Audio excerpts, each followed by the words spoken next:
Hello friends, welcome to my channel 12 advance level English sentences की part third video है। इससे पहले भी इससे रिलेटेड 2 वीडियोस बना चुकी हूँ, बहुत ही इंटरेस्टिंग, बहुत ही यूज़फुल थी। आज मज़ीद 12 ऐसे सेंटेंसेस लेके आ रही हूँ जो मे भी आपने पहले ना सुने हों और बहुत ही यूज़फुल ये सेंटेंसेस हैं। So let's get started. Sentence number 1 है, पार्टी तो बनती है। पार्टी तो बनती है, इसको हम इंग्लिश में कैसे कहेंगे? It calls for a party. It calls for a party यानी पार्टी तो बनती है। नंबर 2, सब कुछ मुमकिन है अगर करने की ठान लो। ठीक है, अगर हम कुछ भी करने का पुख्ता इरादा कर लें, पक्का इरादा कर लें, तो वो करना नामुमकिन नहीं होता। सब कुछ मुमकिन है अगर वो करने की ठान लो। इसको हम इंग्लिश में कैसे कहेंगे? Everything is possible if you set your mind to it. ठीक है, everything is possible if you set your mind to it. If you set your mind to it यानी अगर आप वो करने की ठान लो तो वो करना मुमकिन है। एवरीथिंग इज पॉसिबल, वो करना मुमकिन है if you set your mind to it. ठीक है, नंबर 2 हो गया। नंबर 3 हमारे पास आ जाता है, तुम सब मिलके मेरे पीछे मत पड़ जाओ। अक्सर होता है ना, हम मिसाल के तौर पे सामने वाले बंदे को कहते हैं ट्रीट दो भाई, ट्रीट दो, पीछे ही पड़ जाते हैं उसके। तो उस सेंस में हम कह सकते हैं कि भाई तुम सब मिलके मेरे पीछे ना पड़ जाओ। तो इसको हम इंग्लिश में कहेंगे don't gang up on me. Don't gang up on me, जिस तरह ग्रुप बना के लोग पीछे पड़ जाते हैं। Don't gang up on me. ठीक है, नंबर 4 हमारे पास है, इतनी भी अच्छी नहीं है। कोई भी चीज़ होती है कि सामने वाला कहता है यार ये अच्छी है ना, हम कहते हैं नहीं भाई इतनी भी अब अच्छी नहीं है। लेट्स सपोज कोई भी खाने की चीज़ या कोई भी किसी बंदे के सेंस में भी हम इस बात को कर सकते हैं, किसी भी सेंस में, कि नहीं यार इतनी भी अच्छी नहीं है अब। तो उसको हम इंग्लिश में कैसे कहेंगे? It's not that good. It's not that good. इसी तरह सामने वाला कहे ये कितना बकवास है और हम कहें नहीं यार इतना भी बुरा नहीं है, तो इट्स नॉट दैट बैड।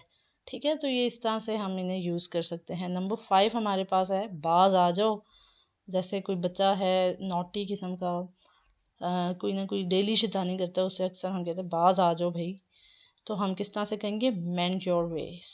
या कोई बड़ा भी नॉटी में वे में या कोई ऐसी हरकत कर जाए तो मेंड योर वेज, बाज आ जाओ, मेंड योर वेज। ठीक है, नंबर 6 है, माफ़ करना अगर मैं आपके ज़ाती मामले में घुस रही हूँ।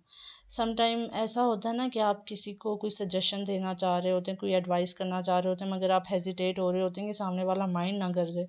तो उस सूरत में हम कहते हैं कि सॉरी बट मैं आपके ज़ाती मामले में नहीं घुस रही, मगर मैं आपको ये मशवरा देना चाहती हूँ। तो उस सेंस में हम इसको यूज़ कर सकते हैं। सेंटेंस है, I am sorry if I am over stepping. अगर मैं आपके ज़ाती मामले में घुस रही हूँ तो मुझे उसके लिए माफ़ करना। ठीक है, I am sorry if I am over stepping but I want to give you a suggestion. इस तरीके से आप आगे कर सकते हैं, I am sorry if I am over stepping but I want to give you a suggestion, या कुछ भी ऐसा आप यूज़ कर सकते हैं। नंबर 7, मुझे ना तुमसे एक बात पर लड़ाई करनी है। अक्सर होता है ना, हम फ्रेंड से मिलते हैं या कुछ भी, कहते हैं मुझे तुमसे यार एक बात पर लड़ाई करनी है, या मुझे तुमसे ये गिला है, मुझे तुमसे ये गिला करना है। तो उस सेंस में हम इस बात को हम इंग्लिश में कैसे कहेंगे? आई have a bone to pick with you. I have a bone to pick with you, ये एक फ्रेज है। ठीक है, इसको आप ये ना समझे वर्ड टू वर्ड ट्रांसलेशन में नहीं बात कर रहे हम यहाँ पे एक प्रॉपर वे में फ्रेजेस के साथ एक प्रॉपर जो इंग्लिश बोलने का तरीका है वो सीख रहे हैं। तो मुझे तुमसे किसी बात पर लड़ाई करनी है या फिर मुझे तुमसे किसी बात पर गिला करना है, शिकवा करना है, तो उस सेंस में आई have a bone to pick with you. I have a bone to pick with you. ये बार बार रिपीट करने का मकसद यही होता है कि आपको साथ साथ लर्न भी हो जाए, आपको याद हो जाए। सबसे बेस्ट तरीका ये है कि जब आप इस तरह के कोई सेंटेंसेस सुनते हैं, आप उसको डेली लाइफ में यूज़ करना शुरू करें। ठीक है, अगर पब्लिकली आपको हेजिटेशन है तो अपनी फैमिली और फ्रेंड्स के सामने पहले स्टार्ट करें। जब आपका कॉन्फिडेंस उस पर डेवलप हो जाए तो फिर आप इसको पब्लिकली सबके साथ यूज़ करना शुरू करें, एक अच्छा इंप्रेशन बनता है इंसान का। ठीक है, नंबर 8 है, तुम्हें एक ही मौका मिलेगा, उसका पूरा पूरा फ़ायदा उठाना।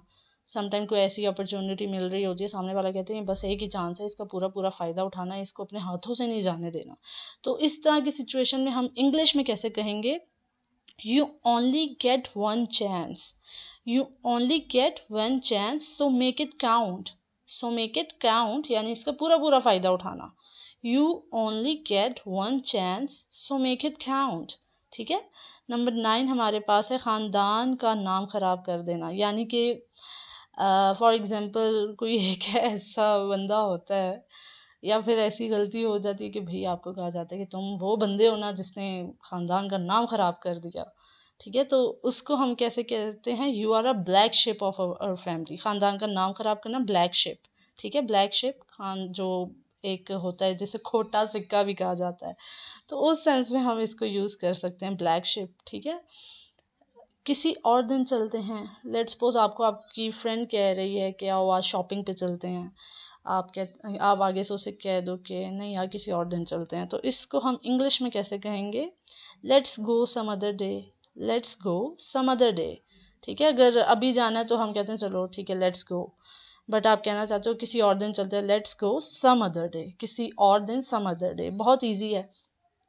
अगले जो 2 सेंटेंसेस आपको बताने वाली हूँ लिंक करते हैं एक दूसरे से, मगर बहुत ही इंटरेस्टिंग और बहुत यूज़फुल हैं। आप इस तरह के सिनेरियोज में अपनी डेली लाइफ में फंसते हो, तो वो क्या है, इसे कुछ भी कह लो कोई फ़र्क नहीं पड़ता। अक्सर ऐसे लोग होते हैं ना जिसे आप गाली गलौज भी कर लो, कुछ भी कह लो, वो चिल ही रहता है, उसे फ़र्क नहीं पड़ता।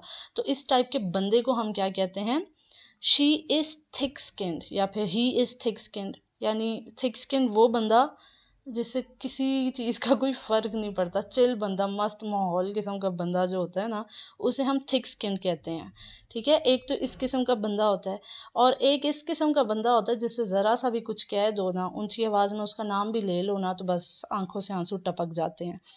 जिस तरह के इसे ज़रा सी बात पे भी कुछ कह दो बुरी लग जाती है, ठीक है। ऐसे बंदे, ये इस टाइप, ये दोनों किस्म के बंदे हमें फैमिली में भी मिलते हैं, वर्किंग प्लेस में भी मिलते हैं, फ्रेंड ग्रुप्स में भी मिलते हैं, ठीक है। तो ये बड़ी यूजफुल सेंटेंस है।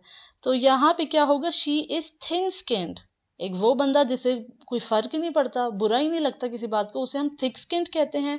और जो छोटी छोटी बात पे माइंड कर जाए, रोने लग जाए, उसे हम थिन स्किन्ड कहते हैं, ठीक है। बाकी ही और शी का यूज आपको पता ही है। तो ये थे 12 सेंटेंसेस, होपफुली आपके लिए यूजफुल साबित हुए होंगे। वीडियो पसंद आई तो लाइक शेयर कर दीजिएगा। Thanks for watching and Allah Hafiz.